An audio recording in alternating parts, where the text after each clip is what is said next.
slowly. He paused to think before he answered. That pacing wasn't just about clarity, it was about energy. He didn't rush because truth doesn't rush. And we forget that when the mind gets loud. We believe we have to fix everything now, that peace has to be earned by over-analyzing. But peace, real peace, comes from presence.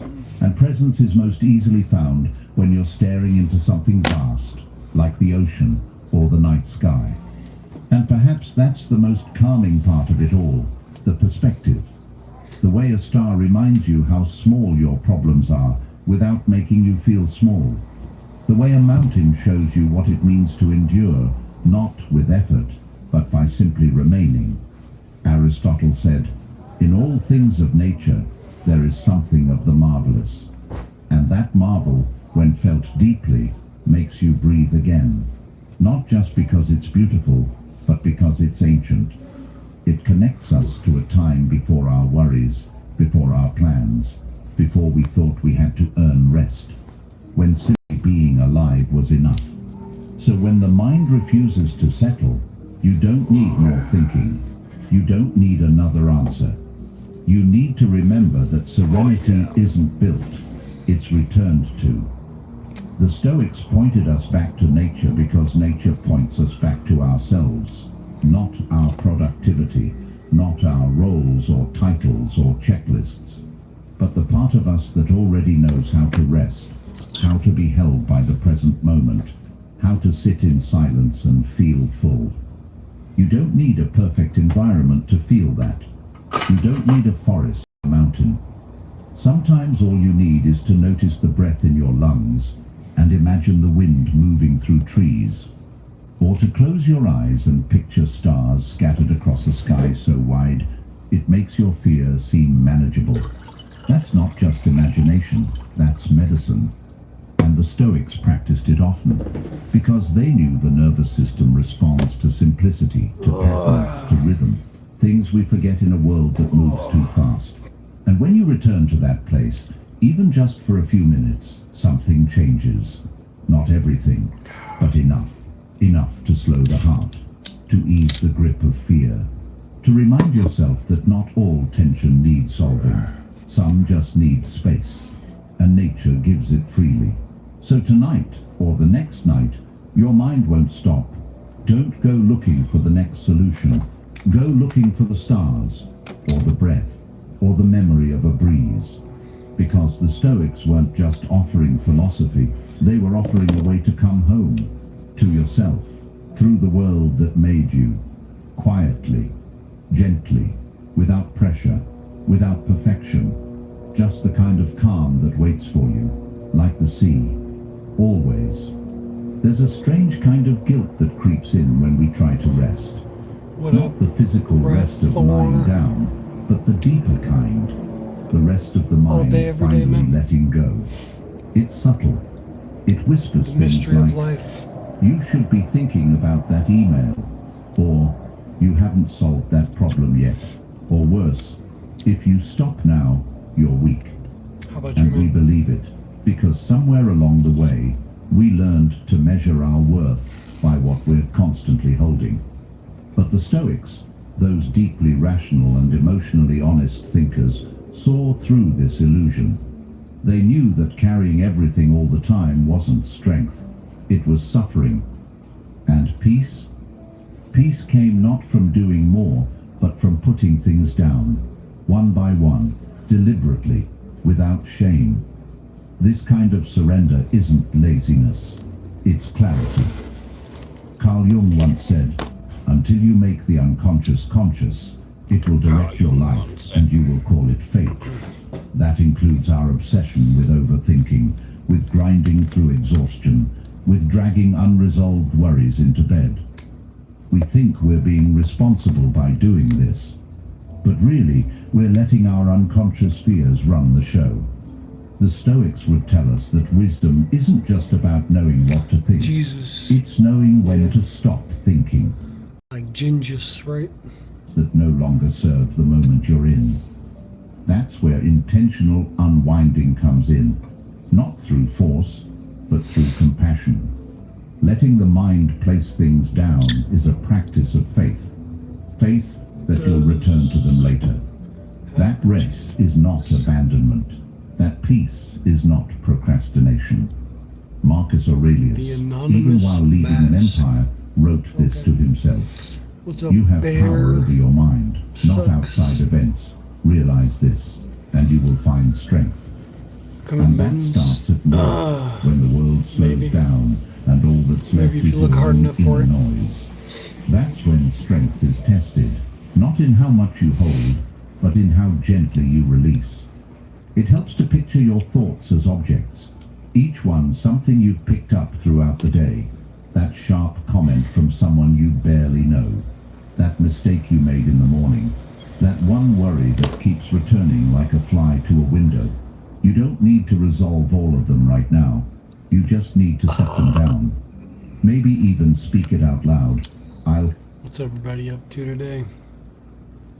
hold this tomorrow, not tonight. Because not every concern is urgent. Not every thought is a fire to put out. Some are just flickers, and if you don't feed them attention, they go out on their own. Aristotle once said that the mark of an educated mind is to entertain a thought without accepting it. But what he didn't add, what the Stoics practiced, is that we can also choose not to entertain certain thoughts at all when they no longer belong to the present moment. And at night, most of them don't. They're echoes of the day, shadows pretending to be substance. Letting go of them isn't denial, it's discernment. It's choosing what actually deserves your energy.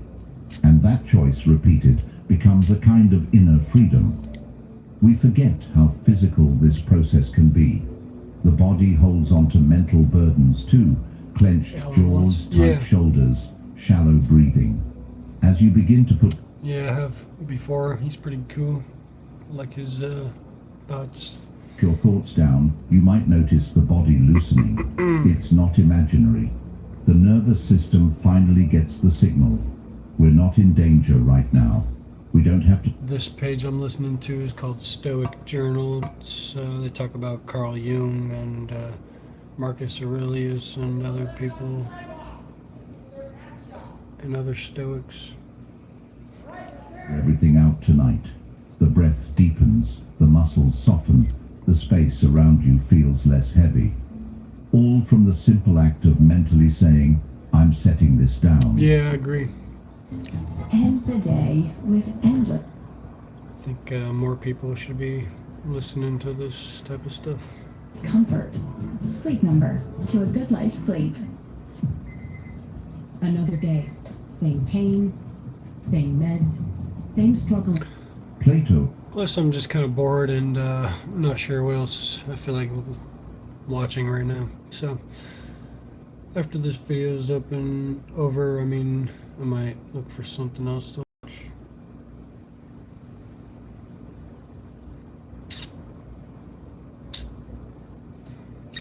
that the soul is burdened by the distractions of the world, and only through detachment can we return to its natural stillness. That isn't just some distant mystical idea. It's something you can feel. When you stop forcing your mind to churn, when you step back and become the observer instead of the reactor, you're aligning with what Plato called the rational soul, the part of you that doesn't cling, that sees clearly, that knows the difference between what matters now and what doesn't. And maybe that's the ultimate insight here, that the guilt we feel about resting is learned. It's a cultural habit, Pussy. not a natural one. Is No that child feels guilty for resting. pussy No animal creepy? hesitates Oh, to yeah. sleep because it hasn't earned it. That's something we picked up along the way, and it's something we can unlearn. The Stoics unlearned it by turning inward, by choosing stillness when the world demanded speed, by valuing calm over chaos, not because they were indifferent, but because they were wise enough to know when holding on became harm. Epictetus taught that some things are up to us and some are not. Worrying about everything makes no distinction. It assumes all is under our control, all must be managed constantly. But letting the mind rest is an act of trust. Trust in the flow of life. Trust that clarity returns after rest. That good decisions come not from tired minds, but from restored ones. That tomorrow's problems are tomorrow's to handle, and you'll be stronger for having rested. So tonight, or any night you feel pulled into that tug of war between peace and guilt, remind How'd you know yourself that? gently, putting told things you? down is not failure. Who told it's you? wisdom. Just like a craftsman who That's my places secret. tools on the bench after a long day, knowing they'll return to the work later. Just like a thinker who closes the book, not because they're done, but because they need to process what they've read. You don't lose ground by resting. You build strength, quietly, gradually, in a way the world might not notice, but you will. And if a thought insists on lingering, meet it with kindness. Name it, if that helps. This is worry. This is fear. This is pressure. And then breathe it out. Say, not tonight. Not with anger. Just with clarity. Just like setting down a stone you've been carrying too long. Over time, this becomes a ritual. Not of escape, but of alignment. Not of denial, but of discipline. The kind that builds real resilience, not from exhaustion, but from intentional recovery. Socrates believed that the unexamined life is not worth living, but the over-examined life, the one that refuses to rest, that treats peace as something to earn through endless mental labor, that's not worth living either. There's a middle ground, a space where reflection and release coexist, where you can be thoughtful without being consumed, where you can care deeply and still sleep well. That's what letting go really is. Not forgetting, not ignoring, but placing things where they belong. And sometimes that place isn't your mind at midnight. Sometimes it's your journal, or the morning, or never again. And that's okay. Because in the end, peace isn't about having no thoughts. It's about choosing which ones stay, and allowing the rest to rest. Just like you. There's something subtle and powerful that happens when you stop punishing yourself for how the day went and start learning from it instead. Most people carry guilt like a backpack of stones. Every mistake, every unfinished task, every harsh word they wish they could take back. It follows them into the night, pressing down on their chest, making rest feel undeserved. But guilt was never designed to linger like that. It's meant to be a signal, not a sentence. And what the Stoics understood, what thinkers like Marcus Aurelius practiced every evening, was the difference between reflection and self-condemnation. One helps you grow, the other keeps you stuck. Marcus wrote in his Meditations, "When you arise in the morning, think of what a precious privilege it is to be alive." But the other half of that rhythm was how he ended his days, by reviewing them without cruelty. That's the kind of nightly ritual that changes you. It's not about listing everything you did wrong or trying to perfect yourself before sleep. It's about meeting your flaws with honesty and your efforts with compassion. You might say to yourself, "Today I spoke when I should have listened," or "I acted from fear instead of patience," not as a punishment, but as a way of taking ownership gently, like someone cleaning a mirror, not smashing it. Carl Jung once observed that people will do anything, no matter how absurd, to avoid facing their own souls. But the truth is, looking at yourself doesn't have to be a painful confrontation. When done with kindness, it's a return home, a moment of quiet recognition that you are still learning, that growth isn't linear, that slipping back into old patterns doesn't erase the progress you've made. This is the mindset that turns reflection from something you dread into something sacred, something that prepares you to wake up better than you were. In that space between the end of the day and the beginning of sleep, there's a chance to rewrite your relationship with guilt. What the fuck? You're not avoiding accountability by being kind to yourself. You're actually increasing your capacity to change. Harshness narrows the mind. Compassion opens it. Think of how... Yeah, I like these kind of videos. Oh yeah. Helps me think about stuff, man. Speak to a friend who came to you with regret. Would you shame them, or would you help them find clarity? You deserve the same tone. Reflection. So you shouldn't be burning right now? That's okay, so you're burning, you're not supposed to be burning though. There's village ordinances that prohibit that. So do you have a permit for that? Oh, there's village ordinances. Shut the hell up. Fuck a village ordinance. Do you give a fuck about a village? No. You taste the hot, moist queef? Sometimes, man. If the mood is right. What the fuck is a greased hole? Greased pole. Oh, I thought you meant hole. I'm a hole man myself. Thanks for the star. I got the video. Learning about Carl Jung. Yeah, this one they talk about Carl Jung in this video too. This is a Stoics journal. Use shampoo and conditioner, everybody.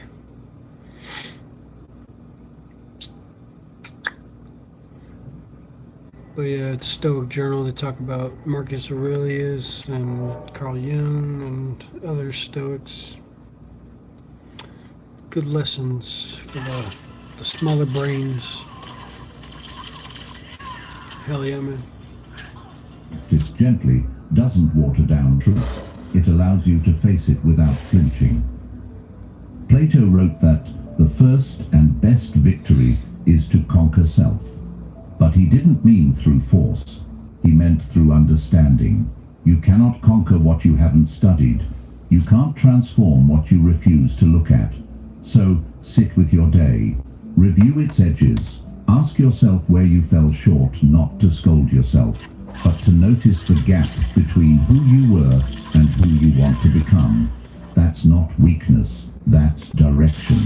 And it's far more powerful than burying your mistakes under shame or pretending they didn't happen. And you don't need hours or a perfect environment to do this. A few quiet minutes, a dim room, maybe a notebook, or maybe just your own thoughts.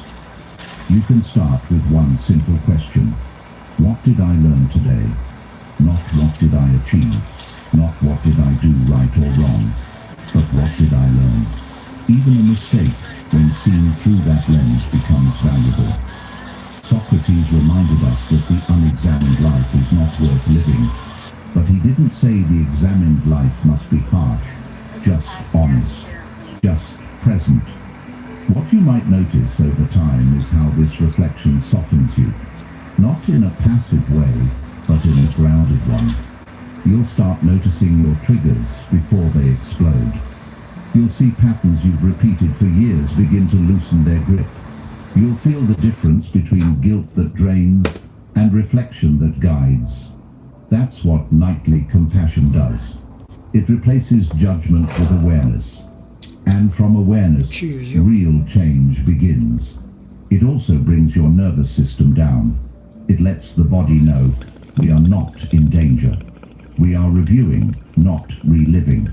There's no need to tense up, no need to brace against the past. That's how peace slips in, not by pushing thoughts away, but by welcoming them as teachers. The kind of teachers who don't shout or shame, but who sit with you in quiet rooms and remind you, you've made it through the day. Let's talk about what we learned. To have the opportunity to do CAR-T, do it. CAR-T worked for us, and it can work for you too. Rianti offered us the ability to experience the treatments as an outpatient. It wasn't like any treatment I had before. Just a one-time infusion, and it took less than 30 minutes. Aristotle believed that excellence was not an act, but a habit. These nightly reflections, if done with care, become just that. A habit of mental clarity, a habit of emotional honesty. And like all good habits, it builds over time. Each night, you get a little better at seeing yourself without distortion, a little more skilled at guiding yourself with intention. a little more rooted in who you truly are, not just who you wish you were. And maybe that's the point, that the person you wish you were isn't as far off as you think. They just need your patience. They need your willingness to look at yourself without cruelty, to accept that some days will feel like steps backward. But even those steps are part of the path if you're paying attention, if you're willing to keep showing up with open eyes and a steady heart. The Stoics never promised that this process would be easy, but they knew it would be worth it. Because it's in these quiet, honest moments at night that we stop outsourcing our growth to fate or chance. We reclaim it, one thought at a time, one breath at a time, one compassionate reflection at a time. And in doing so, we begin to understand that guilt has nothing to teach us once it's done its job. That's when growth begins, not by holding on to guilt, but by releasing it with gratitude, thanking it for the lesson, and letting it go, so you can rest. So you can begin again tomorrow a little lighter, a little clearer, a little more you. Real strength isn't always explosive. It's not the kind of power that slams fists on tables or commands attention in a crowded room. Sometimes real strength is the ability to sit in silence while the future remains a question mark. Stoic resilience, at its core, is exactly that. Not the absence of fear or confusion, but the ability to endure them with grace. It's choosing presence over panic, choosing stillness over What's up, ladies? spiraling. The Stoics never promised certainty. In fact, they accepted how uncertain life was and built their peace not by trying to control what they couldn't, Peace but by be upon mastering you. their response to it. There's a certain kind of pressure we place on ourselves to appear unshaken, to show we've got everything under control. But Stoic resilience doesn't ask for that kind of performance. It asks for honesty. You don't need to fake confidence. You don't need to pretend you're fearless. You only need to stay present with what is, not what might be, not what should have been, just what is. In the words of Marcus Aurelius, if you are distressed by anything external, the pain is not due to the thing itself, but to your estimate of it. That quote doesn't erase real suffering, but it reminds us where our power lies, not in perfect plans, but in perspective. Carl Jung once said, "Even a happy life cannot be without a measure of darkness." He didn't say to fight the darkness. He didn't say to run from it. He suggested that resilience means including Damn, it, you look like holding you be it, making letting it be moonshine. part of your story without I wish, man.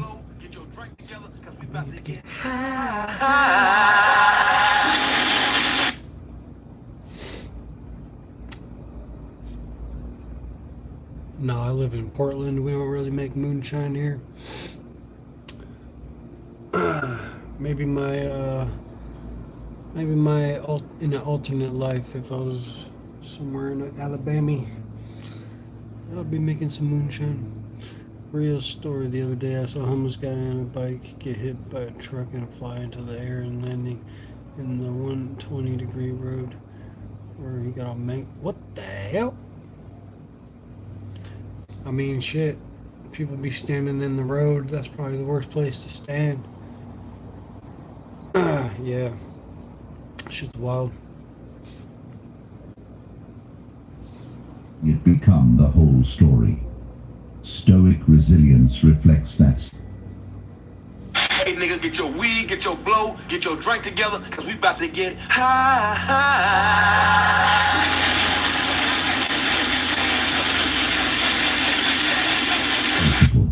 You sit with the discomfort, and instead of trying to solve it instantly, you breathe through it. You let the noise in your mind come and go without forcing an answer to appear. It's not passive, it's patient. It's endurance that doesn't fight, but waits for quiet strength. This kind of steadiness is something that can't be faked. It's built, slowly, night by night, challenge by challenge. You cultivate it not by avoiding difficulty, but by showing up for it. When uncertainty presses against your chest and you don't know what comes next, you stay. You don't run. You stay, breathe, and remind yourself you've handled unknowns before. You're handling one now. That's resilience. Not a dramatic declaration, but a soft decision to continue anyway. Plato believed that the measure of a person is what they do with power. But another kind of power lives in restraint. In not reacting when everything inside you wants to. In holding your composure when things are collapsing.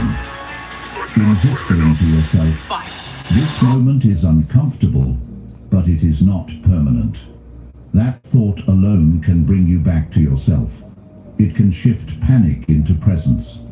Because peace, in the Stoic sense, is not a life without problems. It's the ability to meet problems without collapsing into them. This is why Stoic resilience feels so different from what we're often told strength should look like. It doesn't always come with bold decisions or confident speeches. Sometimes it's in the small, quiet acts, making your bed when you feel numb, journaling when your thoughts are jumbled, pausing before you say something you'll regret. It's in choosing not to escape through distraction, but to stay long enough to feel what's real. That's inner discipline. Not coldness, but clarity. You start to notice that peace doesn't arrive with answers. It arrives when you stop needing them immediately. It can be a rude awakening when your cat has tummy troubles. The Stoics trained themselves to stay with uncertainty without losing themselves in it, to trust that clarity comes in time, but courage is needed now. That's something we can all practice. It's not about silencing fear, it's about learning to walk beside it. Socrates said, "The only true wisdom is in knowing you know nothing." That humility is the foundation of real resilience, because if you can accept not knowing, you free yourself from the lie that you should already have it all figured out. There's something powerful that happens when you stop demanding control and start cultivating composure. You realize that calm isn't a byproduct of everything going your way. It's a decision you can make even when nothing does. That doesn't mean you feel good all the time. It means you don't abandon yourself when you don't. You stay grounded even when the ground beneath you shifts. You keep breathing even when Hey your nigga, mind get your weed, races. get your blow, get your drink This together, approach because we about doesn't to make get uncertainty disappear, but it makes it less frightening. Because when you stop resisting what you can't control, you make space to respond to what you can. You move out of panic and into presence, and that presence becomes your strength, not in a loud, obvious way, but in a steady, quiet way. Like the tide, moving forward without rushing, like a mountain holding its place in storms. The beauty of Stoic resilience is that it's available to everyone. It doesn't depend on status, money, or luck. It depends on perspective and practice. You don't need to be perfect to be strong. You only need to return to yourself again and again, especially when it's hard, especially when it's uncertain. That's what makes it real. So when you lie awake at night, unsure of what tomorrow brings, let that be okay. Let it be human. Let it be part of the mystery you don't have to solve right now. And in that space, you might find something deeper than answers. You might find acceptance, the kind that holds you gently and reminds you, even here, even now, you are not broken. You are learning to endure without explanation, to trust without needing a timeline, to sit quietly with life just as it is, and still find peace. Sleep is often treated like a shutdown, like the off switch on a machine that's done enough for the day. But what if sleep wasn't an escape? What if it wasn't about running away from thoughts, stress, or obligation, but instead a gentle return to alignment, a recalibration with your truest self, the part of you that doesn't get caught in ego or deadlines, or the noise of the world. Rest isn't the absence of doing, it's the restoration of being.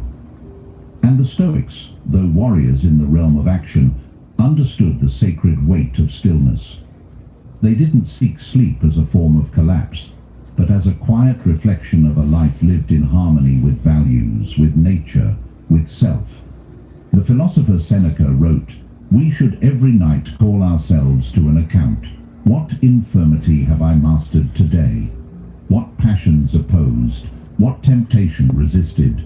What virtue acquired?" This was not to end the day in judgment, but in awareness, a kind of inner housekeeping, and in doing that, sleep became more than physical rest.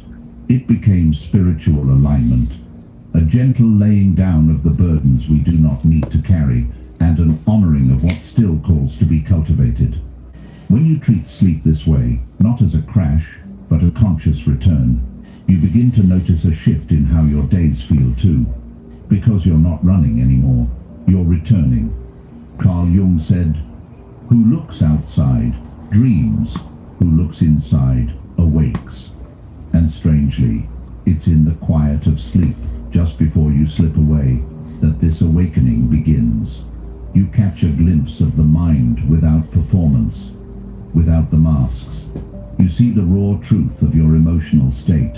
Sometimes it's calm, sometimes it's messy, but it's always real. And this realness, if you welcome it, can anchor you. You're not trying to perform stoicism. You're practicing the kind of self-respect that allows peace to come find you. Peace doesn't knock loudly. It waits for space. Stillness creates that space. So many of us resist rest because we think we have to earn it. We wear our exhaustion like a badge. We rehearse the guilt of unfinished work, even as our head hits the pillow. But the Stoics would have reminded us that virtue is not in endless striving, it's in right action, and sometimes the most virtuous thing you can do is surrender your tension, not fight it. Marcus Aurelius, an emperor with more responsibility than most of us could fathom, reminded himself often, "Nowhere you can go is more peaceful, more free of interruptions than your own soul." That is alignment, not geographical, not circumstantial, but internal. It's what happens when you stop fleeing your experience and begin accepting it. Yeah. Plato wrote that the soul takes on the color of its thoughts. A little too If our full. thoughts are constantly scattered, anxious, self-critical, then that becomes the state we fall asleep in. But if we learn to guide those thoughts gently, to notice them, name them, soften them, our mind Sometimes when I put a little too much fuel in it, it fucking starts sputtering out crazy. becomes a safer place to rest in. That's not about toxic positivity or pretending everything is fine. It's about cultivating an honest, humble relationship with the self. One where your nervous system doesn't have to brace every time your head touches the pillow. One where you are no longer afraid of what silence might show you. Sleep, in this sense, becomes a mirror. Not one that accuses, but one that reflects. And when your reflection is tangled in restlessness or fear, the answer isn't to judge, it's to listen. What is this resistance trying to say? What value is being ignored? What wound is asking to be acknowledged? Behind this family's financial future is their advisor, helping them grow their wealth and share it. In this way, the night becomes less of a void and more of a teacher. And each night, if you allow it, you get a chance to realign. Hey nigga, get your To weed, come get your. back to what matters. Not Hey nigga, productivity, get your weed, not get your blow. image, but essence. There's a kind of integrity that comes from facing the day fully and then releasing it fully. No clinging, no rewriting, no obsessing. Just the quiet trust that you did what you could, and now you let go. Aristotle believed that happiness is the activity of the soul in accordance with virtue. What he didn't say directly, but implied, is that this includes rest, because you cannot be virtuous when you're depleted. You cannot offer clarity to others when your own inward has another. Rest isn't separate from your past. It is the part of the past where you lay down your life, wash your hands, and come back to yourself. There's no song for this, no applause, no audience, just you awareness to the present, of effort to stillness. But that simplicity is sacred. That moment when you finally allow your mind to set down its weapons, not in defeat, but in peace, that is the reward. That is the alignment. You are not escaping anything. You are participating in the deepest act of respect for your humanity. When you shift how you see rest, the whole rhythm of your life begins to change. You stop measuring your days by what you've conquered and begin to measure them by What how about deeply you? you've shown up. And at night, you don't crash into unconsciousness. You arrive calmly. I was just thinking about maybe taking my cat to the park. It's a nice day. What you up to, man? Mindfully, you arrive at that threshold between noise and silence, and you choose silence. Not because you're giving up, but because you're choosing to begin again, Of refreshed. course. Tomorrow will have its own weight, but tonight, you put it down. In this way, sleep isn't the end. It's the gentle space between chapters, and the story... How's your weekend going so far? Happy Memorial Day weekend. yourself in that space shapes how you'll wake. So tell it gently, tell it honestly, tell it in a way that honors both your effort and your imperfection, because in the quiet, when all distractions are gone, what's left isn't your performance, it's your essence. And that's what alignment really means. What up, Coming back to Spoopik? that essence, night after night, without guilt, without judgment, with grace. You don't have to fix everything tonight. You don't have to solve the world from your pillow. All you have to do is return to yourself, gently, honestly, without shame.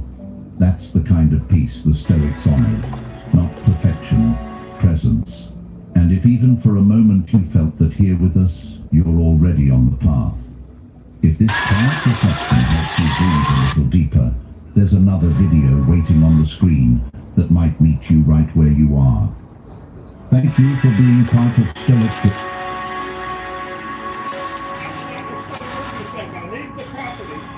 Feel so? I'll take a second. Wheels open everywhere. Okay. But you Sir, what's in the bag? Oh yeah, that's not how this works. Okay, sir. You need to relax. What you gonna do with your anal open, bro? What's in the bag? What's in the bag? Have your chief of police give me a call. You know who I am. Get off the No, I don't know who you are. call. Put the bag down. I bet you 207, 209, step it up. I am the owner Put the bag of down. the property. Sir? Don't you dare. You will die if you... Stop! Put your hands up! 207, I think he's got a 32. He's showing me a CCW permit. Walk towards me! Walk towards me! I can't understand you. Walk towards me! Look, Walk towards me! you're gonna die. I think it makes my nose itch. Look. Behind you. Yep, I see it. So why are you threatening me? I bid you all farewell. I'm not trying to do No, you're reaching into a bag. It looks like a pistol bag. Oh, farewell. I bid you all farewell. Okay, I don't care about that. Walk towards me. You figure Cheer up, size. Those people see what you're doing. Walk towards the sound of my voice. Call anyone who knows me. I'm hard hearing. You aren't supposed to be on my property when you're told to leave. Code 4, he's got a bag. Looks like a pistol case. He's reaching into it. Now he's standing here with his arms up. I got him at gunpoint. Here, There's a no trespassing sign. You're trespassing. You're trespassing, and you're deadly threatening me. Okay. Nothing. What a butt play out there these days, eh? You have nothing. You have no right to be here. I do. Outside you. You are to leave my property. You are to leave my property now. You are to leave my property now. No, we're not. We're past that. We're past that. To leave my property now.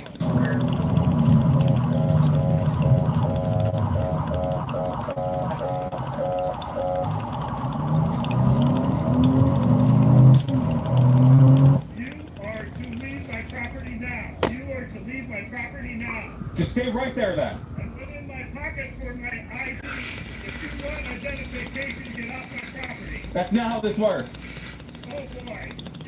You're going to be looking for a new job after this. You're going to be looking for a new job after this. You are definitely going to be looking for a new job after this. Do you understand why I'm here? No. Do you understand why I'm here? Right now. Right now.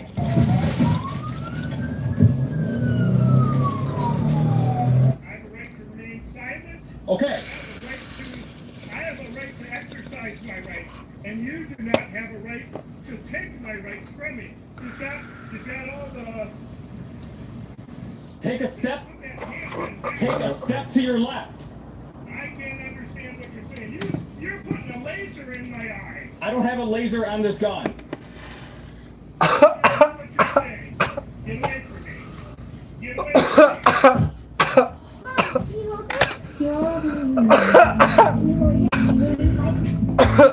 I don't have a laser on this gun.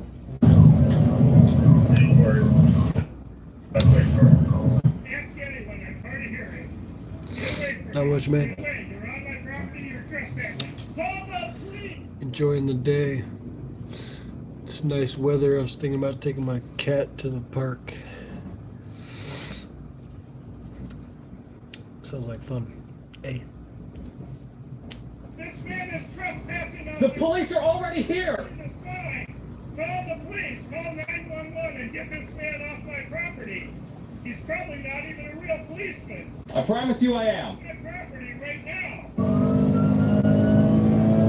I am the owner. Get off my property. I have no idea anything you've said. I'm hard of hearing. Okay. Virtually, get off my property. Then walk towards me. My property. Walk towards me. My property. Get off my property now. You're probably overheated from the fire. Step away from the fire. Don't be a moron. 207, just 43. I'm code 4 at the moment. Still holding him at gunpoint. He's refusing to obey orders. Sir, there is no laser. I don't know why you think there's a laser. I've already got enough lawsuits against Pleasant Prairie. You're going to be the next one. You aren't going to have a job. Sir, walk towards me. Get off my property. Get off my property. Get off my property. Get off my property. Get off my property. Get off my property. Get off my property. Get off my property. That's not how this works. Go call my. There's a phone number there on the sign. You have no right. 207, he's saying he's hard of hearing, but he's distanced himself at least 6 feet from the bag. Come near me.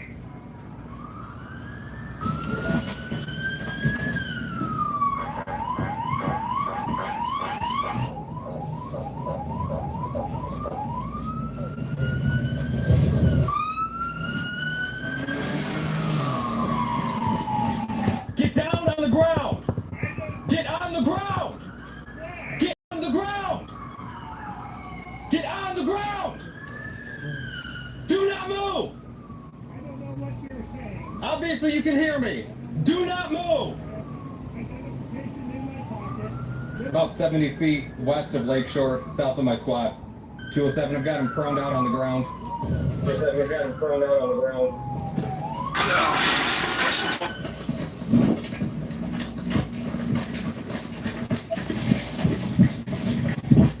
Do not move! Do you understand? Do not move! Pistol bag is just ahead of him to the right. Do not move! Do not move! What do you mean? Do not move! What do you mean? You have no right to be on my property. Put your hands on your You back. have no right to be on my Put property. your hands on your back. What? I don't know what you're saying. Bring your other hand back. Code 4. You got one in Put custody. your other hand behind your back. Here. I'm loud enough for you. What? This is ridiculous. My wife needs a call. This is her only car. I'm a senior citizen. You people and I'm the owner of this property. I didn't know. Rights that you violated. Now you've got. Do you have a burning permit? Do you have a burn permit? Absolutely. What's in there? In my pocket. Not in there, in my pocket. Roll to your right side. I've got another Bring your weapon. knees up to your chest. I've got a revolver here in my groin. Okay. Take that away from me. Stay What right am I there. gonna do? Still finish you? Shut up. This is over real estate. No, it's over you having a This is fire. You over real shouldn't. It estate. should have been a simple ticket. You didn't want to be a fucking asshole. An owner taking care of them. Where is holster it? there. Where is it? No, sir. It's in my groin. I said I have a holster. Oh, then get out of my underwear. Shut your mouth. Oh, don't you? You're under arrest. Do you understand that? So shut up.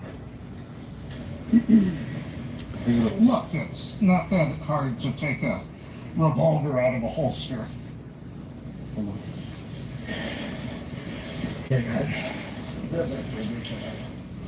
You gonna attend? Do you have any other weapons? Do you have any other weapons?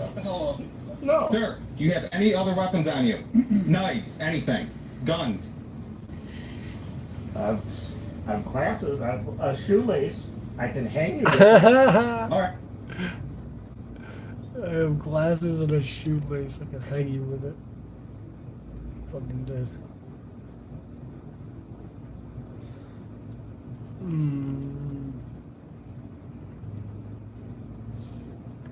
Applebee's all you can eat for just $15.99. That's unlimited value for $15.99. The power to save lives is within you. Donate plasma and get paid for your time.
That's fair. I was gonna guess it had to do something with his elves, something that his elves makes him.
you up, that shit don't know me.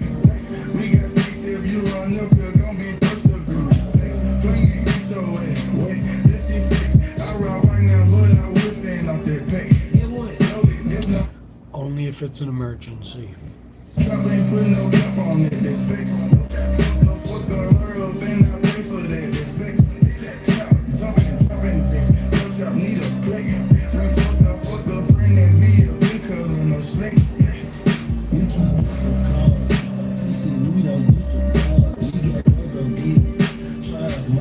I meant like a life or death situation.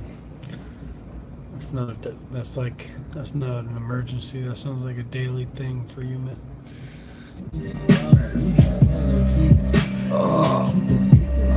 Yo, man.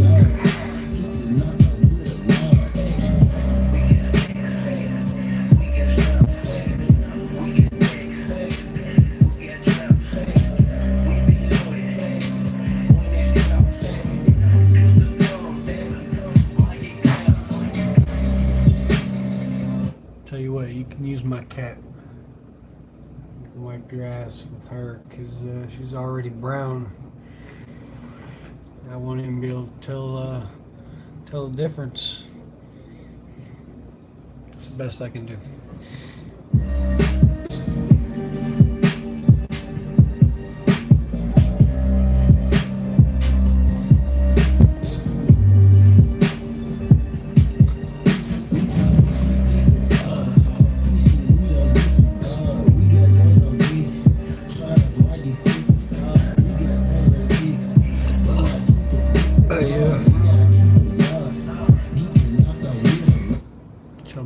Tell me more, man.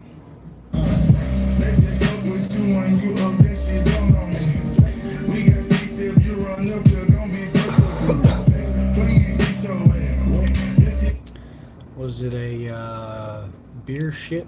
I ride right now, but I would send off that pay. There's no cap, ain't put no cap on it, that's fixed. Fuck her up and I pay for that, that's fixed. Jumping, chicks, no trap, need a plate. We fuck a friend and be a big cousin, no slate. I can only imagine that.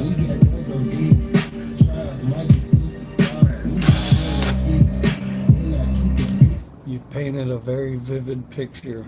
I almost feel like I'm there with you. Like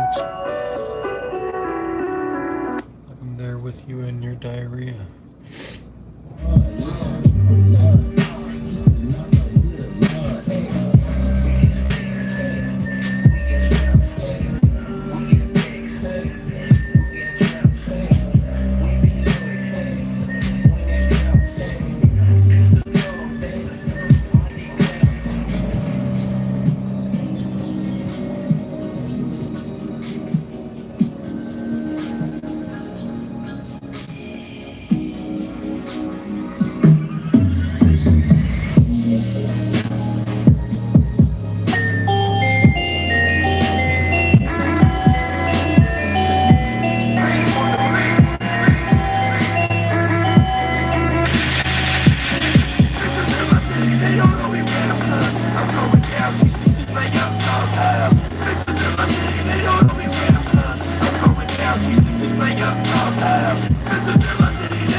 Cold and slithery, cold and smooth.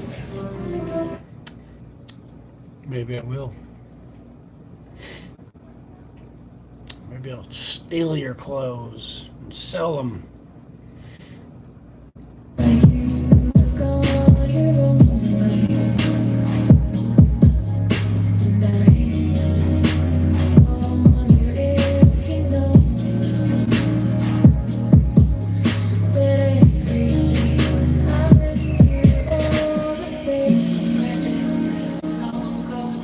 Think I'm playing? Sell your fucking clothes, man.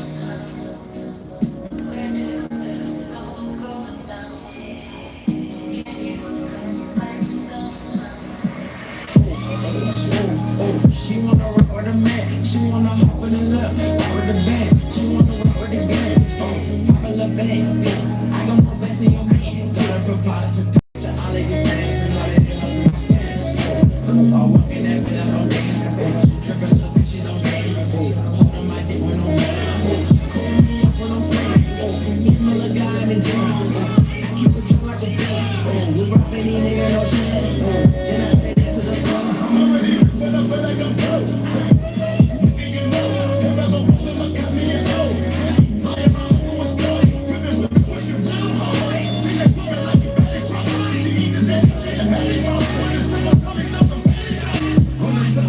Why are you gay?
Be worried too late, I'm to these bitches, they came home a while. I thought a bro nigga said something.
scheduled for tomorrow.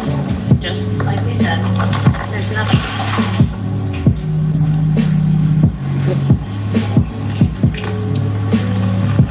Yeah, no, the meeting is scheduled for tomorrow. Just like we said, there's nothing.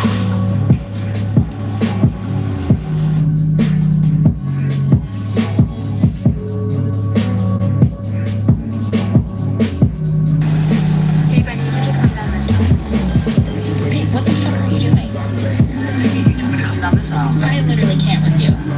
You said it, I mean. I used to drop on the block, DMV, some nigga